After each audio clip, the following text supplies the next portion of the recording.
예수님은 그리스도로서 공생애를 시작하시기 전 광야에서 40일간 금식하시며 기도하셨고, 그때 마귀에게 시험을 받으셨습니다. 여기서 시험이란 영어로 테스트가 아니고 템테이션, 유혹이라는 뜻입니다. 여러분, 마귀는 하나님의 사람들을 끊임없이 유혹합니다. 왜 유혹합니까? 마귀는 하나님의 사람들이 이 땅에서 신앙생활 잘하고 천국에 가는 것을 가장 싫어합니다. 그래서 우리가 신앙의 길에서 넘어지고 실족하기를 원합니다. 한 사람이라도 실패하고 지옥 백성이 되는 것, 이것이 마귀의 일입니다. 그러므로 끊임없이 시험에 들게 하고 우리의 믿음을 공격하는 것입니다. 그런데 마귀의 입장에서 하나님의 아들이 이 땅에 오셔서 인류를 죄에서 구원하실 것이라고 하니까 얼마나 안절부절하겠습니까? 어떻게든 예수님을 공격해서 구원자로서 실패하게 만들어야 하는 것이 자기 일이죠. 그런데 희한한 것은 예수님이 시험 받으시는 일을 성령님께서 주도하셨다는 것입니다. 오늘 1절에 예수께서 성령에게 이끌리어 마귀에게 시험을 받으러 광야로 가사, 거기다가 예수님은 스스로 40일 동안이나 금식 기도를 하셔서 완전히 기력을 잃은 상태가 되셨습니다. 여러분, 마귀는 우리가 가장 약할 때 시험을 합니다. 그런데 마귀가 볼 때 예수님이 이렇게 성령에 이끌려 광야로 와서 무장해제한 채로 이렇게 금식 기도를 하시니까 이건 옳거니 했을 것입니다. 여기서 우리는 왜 예수님이 이 시험 받는 일을 성령께서 주도하셨는지 그 이유를 살펴야 합니다. 이것은 예수님께서 이 땅에 오신 목적과 깊은 관련이 있습니다. 예수님은 마귀에게 3가지 시험을 받으셨는데 이 3가지 시험은 아담과 하와로부터 지금까지 인간의 역사 속에 끊임없이 반복되어 온 가장 대표적인 마귀의 시험입니다. 아담과 하와는 에덴 동산에서 처음 범죄했을 때 선악을 알게 하는 나무를 통해서 마귀의 시험, 마귀의 유혹을 받았습니다. 그런데 여러분, 그 나무가 어떻게 생겼을까요? 아주 특별히 크거나 아름답거나 열매가 아주 향기롭거나 그랬을까요? 그러지 않았을 것입니다. 다만 하나님과의 언약의 기준으로 정했기 때문에 특별한 나무였을 뿐입니다. 동산 중앙에 있었죠. 그러나 마귀의 유혹을 받고 난 후에 하와가 그 나무의 열매를 보니까 어떻게 보였습니까? 창세기 3장 6절에 여자가 그 나무를 본즉 먹음직하고 보암직하고 지혜롭게 할 만큼 탐스럽기도 한 나무인지라, 그렇게 보였다는 것입니다. 여러분, 이것이 유혹의 능력입니다. 우리의 시각과 마음이 달라지게 하는 것입니다. 더러운 죄가 탐스러워 보이고 사랑해야 할 형제가 원수로 보이고 감사해야 할 일이 원망과 불평으로 보이는 착시 현상이 일어나는 것이죠. 그런데 우리는 여기서 그 선악과가 먹음직하고 보암직하고 지혜롭게 할 과일로 보였다는 것에 주목할 필요가 있습니다. 왜냐하면 세상의 모든 유혹이 대체로 이 3가지 범주 안에 들기 때문입니다. 놀라운 사실은 오늘 예수님이 받으신 마귀의 시험이 정확하게 이 3가지 범주와 관련이 있다는 것입니다. 여러분, 공부를 다 잘하셨죠? 공부를 잘하시는 학생은 시험에 어떤 문제가 나와도 당황하지 않습니다. 왜 그렇습니까? 문제의 형태는 항상 바뀌죠. 그러나 문제의 핵심은 그 유형은 바뀌지 않는다는 것을 알기 때문입니다. 그래서 어떤 문제가 나와도 이거 처음 보는 문제다, 배운 적이 없다 하고 당황해 하지 않습니다. 저는 많이 당황했습니다. 그런데 알고 보니 다 배운 것을 조금 형태를 바꾼 것이죠. 여러분, 한번 따라 하실까요? 해 아래 새로운 문제는 없다. 해 아래 새로운 시험은 없다. 그렇습니다. 우리가 받는 마귀의 시험, 유혹도 늘 이 세 가지 유형입니다. 먹음직한 것, 보암직한 것, 지혜롭게 하는 것입니다. 그런데 이들 문제에 인류는 아담 하와 때부터 지금까지 수없이 넘어지고 실패를 경험했습니다. 그러나 우리 주님께서 공생애를 시작하시며 이 시험들에 직면하시고 이기심으로 인류가 고질적으로 실패해온 그 고리를 끊어내신 것입니다. 이것은 가히 혁명적이었습니다. 그래서 고린도전서 15장은 예수님을 새로운 인류의 시작이라는 뜻으로 둘째 아담이라고 부릅니다. 여러분, 우리는 오늘 말씀을 통해 둘째 아담이신 예수님의 뒤를 따르며 마귀의 시험에 능히 승리하는 삶을 살기를 바랍니다. 예수님에게 주어진 첫 번째 시험은 돌로 떡을 만들어 먹으라 였습니다. 이때 예수님은 40일이나 금식을 한 시점이라 육신의 건강이 매우 위태로운 상태였습니다. 이제라도 물과 음식을 먹어야 기운을 회복하고 살 수 있을 것 같았습니다. 그런데 광야에 어디에서 음식을 구하겠습니까? 이때 마귀가 나타나서 이 광야에 널려있는 돌들을 가리키며 이 돌로 떡을 만들어 먹으라 제안한 것입니다. 당신은 하나님의 아들이니까 그런 것은 누워서 떡 먹기 잔소 하며 예수님을 위하는 척 제안을 한 것입니다. 전혀 시험 같아 보이지 않습니다. 그렇군, 내가 왜 미처 그 생각을 못했지 하며 고맙게 여길 수도 있지 않습니까? 그런데 예수님은 마귀의 이 교묘한 시험을 알아차리시고 넘어가지 않으셨습니다. 여러분, 여기서 마귀가 노렸던 시험의 핵심이 무엇입니까? 사람은 육신을 가졌기에 육신의 필요를 채우는 것이 가장 중요한 문제라는 주장입니다. 마귀는 이것을 과도하게 강조하고 이것을 채우지 못하면 우리 인간은 불행하거나 죽게 될 것이라는 두려움을 심어주는 것입니다. 그래서 사람들은 이 육신의 삶을 위해 의식주 문제를 해결하기 위해 일생을 바칩니다. 물론 우리가 이 육신의 필요를 채우는 노력들은 죄가 아닙니다. 해야 합니다. 하나님께서 우리가 땀을 흘려야 이 땅의 소산을 먹도록 정하셨습니다. 그러나 여기에 인생의 모든 우선순위를 두게 만들고 이것이 채워질 때까지는 영적인 문제도 사치에 불과하다고 여기게 만드는 것이 마귀의 전략입니다. 그래서 전도를 해보면 먹고 살기 힘들어서 지금 예수님 못 믿어요 이러는 거죠.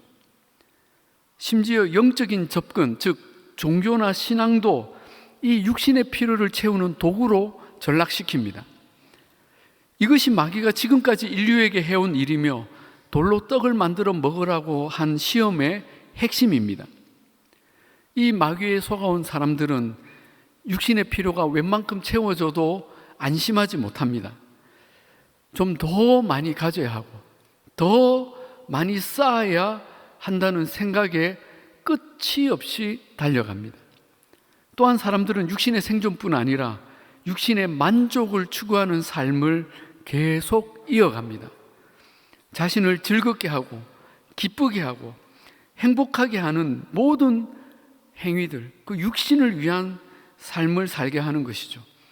물론 그것이 다 나쁜 것은 아닙니다. 그러나 그 수준을 넘어서 탐닉하고 착취하고 중독이 되면서 오감을 만족시키는 데만 전념을 하는 것은 하나님이 기뻐하지 않는 일입니다. 이것은 명백한 죄이죠. 그래서 온갖 더러운 죄악도 이 육신을 위하여 짓는 것입니다.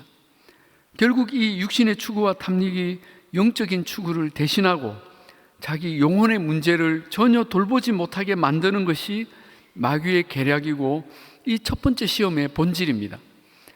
예수님은 이 시험을 어떻게 이기십니까? 예수님은 마귀의 이 교묘한 시험의 핵심을 찌르는 정확한 대답을 하십니다.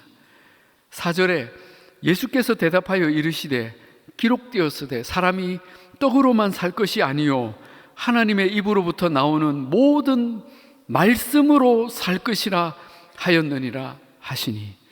아멘. 예수님은 사람의 생명이 육신의 추구에 달려있지 아니하고 하나님의 말씀에 있음을 천명하십니다. 물론 우리 육신의 필요를 무시한 것이 아니십니다. 우리를 지으신 분이 왜 그것을 모르시겠습니까? 그러나 우리가 붙잡아야 할 더 중요한 진리는 생명의 근원이 어디에 있느냐 하는 것입니다. 하나님의 말씀이 아니면, 하나님이 허락지 아니하시면 누구도 생명을 잃을 수 없고 누구도 그 생명을 한순간도 연장할 수 없음을 우리는 알아야 합니다. 또한 예수님은 육신의 생명보다 영혼의 생명을 더 중요하게 여기셨습니다. 육신의 떡을 구하는 노력도 중요합니다. 그러나 그 모든 일도 하나님의 말씀 안에서, 하나님의 은혜 안에서 이루어져야 합니다. 그리고 영혼을 살리기 위한 말씀을 우리 물질보다 더 귀한 가치로 여기고 추구하는 믿음이 필요합니다. 바라기는 저와 여러분이 이 육신의 요구를 넘어서 영적인 삶에 더 귀한 가치를 두고 하나님이 주시는 진정한 생명을 누리는 복된 인생이 되기를 주님의 이름으로 축복합니다. 아멘. 마귀가 예수님을 공격한 두 번째 시험은 예수님에게 성전 꼭대기에서 뛰어내려 보라는 제안이었습니다. 그런데 이번에는 무려 성경을 인용합니다. 6절 중반에 기록되었으되 그가, 하나님께서 너를 위하여 그의 사자들 천사들을 명하시리니 그들이 손으로 너를 받들어 발이 돌에 부딪히지 않게 하리로다 하지 않았느냐. 여러분 놀랍지 않습니까? 예수님께 감히 성경을 인용하며 시험을 합니다. 여러분, 마귀가 우리를 넘어뜨리려 할 때 성경도 인용한다는 것을 잊지 말아야 합니다. 이단은 말할 것도 없고 정통신앙 안에서도 신앙을 아전인수격으로 해석하고 적용하도록 해서 엉뚱한 길로 가게 만드는 일들이 허다합니다. 그래서 여러분, 성경을 대충 알면 안 됩니다.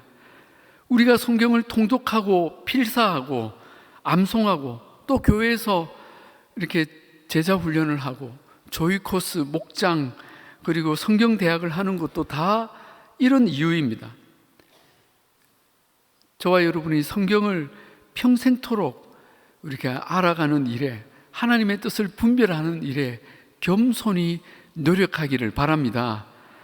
자, 마귀가 이처럼 성경을 인용하면서 던진 이 두 번째 시험의 핵심이 뭡니까? 이 두 번째 시험은 보암직한 것과 관련된 유혹입니다.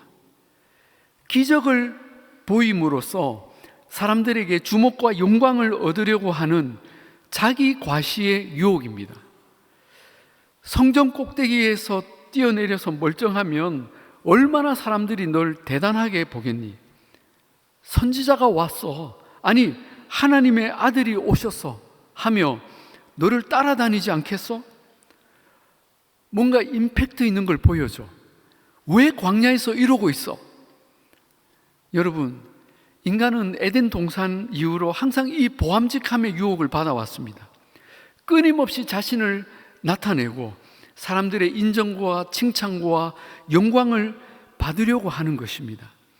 높은 자리에 오르고 화려한 것으로 자기를 치장하고 자기 지식과 능력을 과시하게 합니다.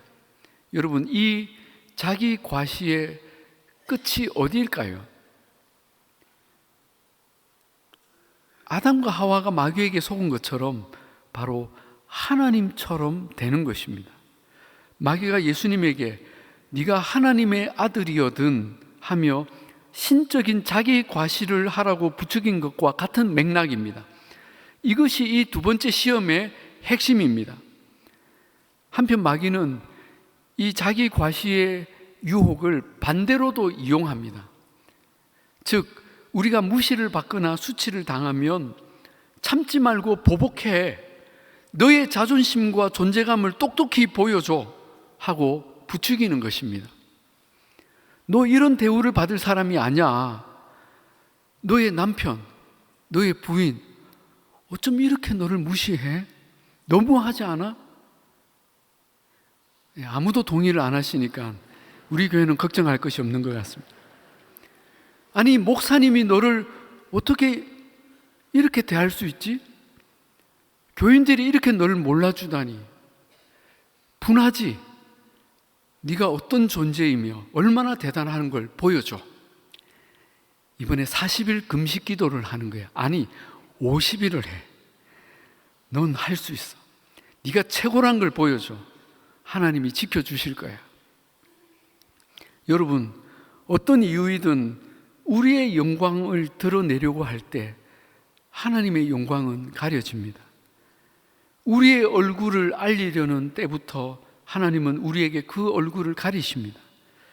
여러분, 그렇게 되면 우리는 정말 아무것도 아닌 존재가 됩니다. 이 생의 자랑, 육신의 영광이 사라질 날이 올 것이죠.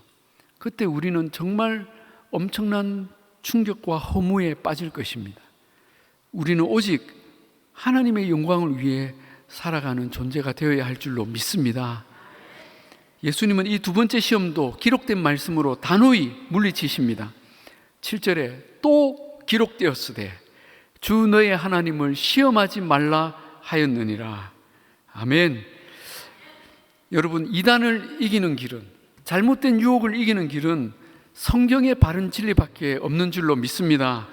예수님은 이 말씀으로 자신을 과시하려고 하나님의 능력을 구하는 것은 하나님을 시험하는 무모한 죄악임을 분명히 드러내셨습니다. 자, 세 번째 시험은 마귀가 예수님을 높은 산으로 데리고 올라가서 천하만국의 영광을 보여주면서 이 모든 것을 다 줄 테니 나에게 딱 한 번 절하라 하는 제안이었습니다. 여러분, 이 앞에 두 번째 시험이 잘못된 목적에 대한 유혹이라면 이 세 번째 시험은 잘못된 과정에 대한 시험입니다. 여러분, 사람들이 왜 잘못된 과정을 알고도 선택할까요? 그것이 쉽게 목적을 이루기 때문입니다. 정상적인 방법으로 하면 너무 힘들고 어렵고 오래 걸려야 하는데 눈 한번 딱 감고 그것을 하면 너무 쉽게 기대 이상의 목적을 이룰 수 있다는 것입니다. 쉬운 길, 넓은 길을 택하는 것, 이것을 세상에서는 지혜롭다고 말을 합니다. 그리고 우직하게 정도를 걸어가는 것, 좁은 길을 선택하는 사람을 보고 미련하다, 머리가 나쁘면 손과 발이 고생한다고 말을 합니다. 마귀의 세 번째 시험은 이 점에서 굉장히 매력적인 제안이었죠. 마귀는 인간이 범죄한 이후로 이 세상의 주인 행세를 하는 불법 점유자입니다. 예수님께서 이 세상에 오신 것은 인간의 죄 문제를 해결하고 마귀의 지배 아래 있는 자기 백성들을 다시 찾아오시고 이 세상을 하나님의 나라로 회복시키는 것이었습니다. 그래서 예수님은 이제 시작하는 공생의 3년 동안 엄청난 일들을 하셔야 했습니다. 제자들을 불러 모으시고 그리고 그들을 데리고 다니시며 가르치시고 수많은 사람들을 만나시고 수없는 도전에 직면하시며 끝내는 사람들의 손에 모진 고난을 당하시고 십자가에서 처참히 죽으셔야 했습니다. 이런 큰일들이 남아있는데 그 모든 과정 다 필요 없고 지금 이 자리에서 나에게 절만 한번 하면 이 세상 모든 것을 그냥 넘겨주겠다. 여러분, 이 얼마나 지혜롭게 할 만큼 탐스러운 제안입니까? 옛말에 뭐로 가도 서울만 가면 된다고 하는 말이 있었죠. 목적만 이루면 과정이 뭐 그리 중요한가 고민되지 않겠습니까? 그런데 여러분, 이 지혜로워 보이는 유혹 뒤에는 엄청난 사탄의 음모가 숨어 있다는 것을 알아야 합니다. 만약에 예수님께서 그 말에 혹해서 마귀에게 절을 했다고 합시다. 어떻게 되었을까요? 마귀가 역시 똑똑하군 하면서 세상을 넘겨줄까요? 절대로 그렇지 않습니다. 마귀는 거짓의 아비라고 성경이 말씀하고 있습니다. 머리부터 발끝까지가 다 거짓말입니다. 더 기가 막힌 거짓말은 이 세상이 마치 자기의 소유인 것처럼 절만하면 주겠다고 말하는 그 자체가 거짓말입니다. 여러분, 마귀는 인간의 죄를 미끼로 이 세상에서 주인 행세를 하는 도적이지 진짜 주인이 아닙니다. 진짜 주인은 여호와 하나님이십니다. 아멘. 그런데 마귀는 지금도 거짓말로 이것이 다 자기 것인 것처럼, 그리고 우리에게 쉬운 길이 있다, 넓은 길이 있다 유혹하며 지혜로운 길을 선택하라고 유혹합니다. 쉬운 길을 위해 딱 한 번 눈 감고 하나님 말씀과 다른 선택을 해보라고 권합니다. 그러나 그 한 번으로 우리는 사탄의 종이 되는 것입니다. 하나님의 목적에 실패하는 것입니다. 예수님은 이 세 번째 시험에 어떻게 대응하십니까? 10절을 보십시다. 이에 예수께서 말씀하시되 사탄아 물러가라, 기록되었으되 주 너의 하나님께 경배하고 다만 그를 섬기라 하였느니라. 너무나 단호하고 명백하게 마귀의 시험을 물리치십니다. 여러분, 우리도 이렇게 해야 합니다. 세상과 타협을 요구하는 어떤 시험 앞에서도 우리는 단호하고 분명한 믿음을 밝히고 즉시 물리쳐야 합니다. 사탄아 물러가라, 나는 오직 하나님만 믿고 그분만 경배할 것이다. 그럴 때 사탄은 즉시로 도망갑니다. 사랑하는 여러분, 혹시 우리 중에 쉬운 길을 택하라는 사단의 시험 가운데 있는 분이 계십니까? 우리는 단호히 결단을 내리고 말씀이 가르친 대로 선택하시기 바랍니다. 그리할 때 우리는 분명한 승리를 얻을 것이고 전능하신 하나님의 도우심을 보게 될 것입니다. 오늘 우리는 예수님의 이 세 가지 시험 받으신 일을 통해서 지금도 우리를 넘어뜨리려는 마귀의 시험이 무엇인지를 살펴보았습니다. 육신의 문제가 영적인 문제보다 더 긴급하게 느끼도록 만드는 먹음직함의 시험, 자신을 하나님처럼 드러내고 영광을 받으려고 하는 보암직함의 시험, 쉽고 넓은 길을 위해 죄와 타협하라는 지혜로움의 시험입니다. 그러나 우리가 이 시험에 실패한 첫째 아담의 뒤를 따를 것이 아니라 둘째 아담이신 예수 그리스도의 승리를 뒤따르는 사람들이 되기를 바랍니다. 늘 깨어서 마귀의 계략을 분별하고 언제나 하나님의 기록된 말씀으로 진리를 선포하며 모든 시험에서 마귀를 이기시는 복된 저와 여러분이 다 되시기를 우리 주님의 이름으로 축복합니다. 아멘. 우리 이 시간에 함께 찬양하겠습니다. 우리 아까 불렀던 주를 찬양, 세상의 유혹 시험이, 우리 그 찬양을 하실 텐데 우리 다 같이 일어나서 오늘 말씀 생각하시며 함께 같이 부르시겠습니다.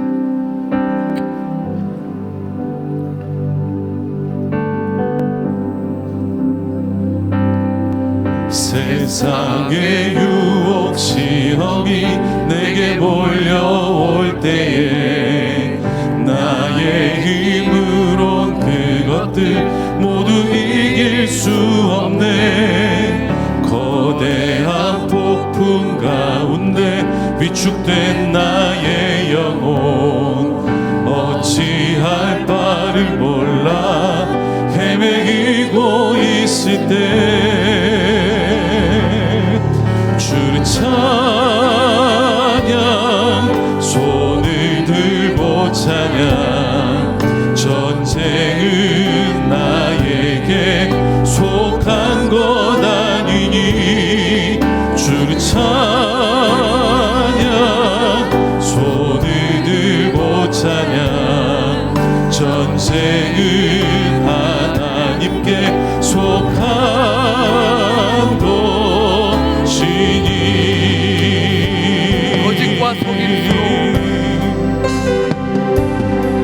거짓과 속임수로 가득 찬 세상에서 어디로 갈지 몰라 머뭇거리고 있네. 공중의 권세 잡은 자 지금도 우리들을 실패와 절망으로 넘어뜨리려 하네. 주를 찬양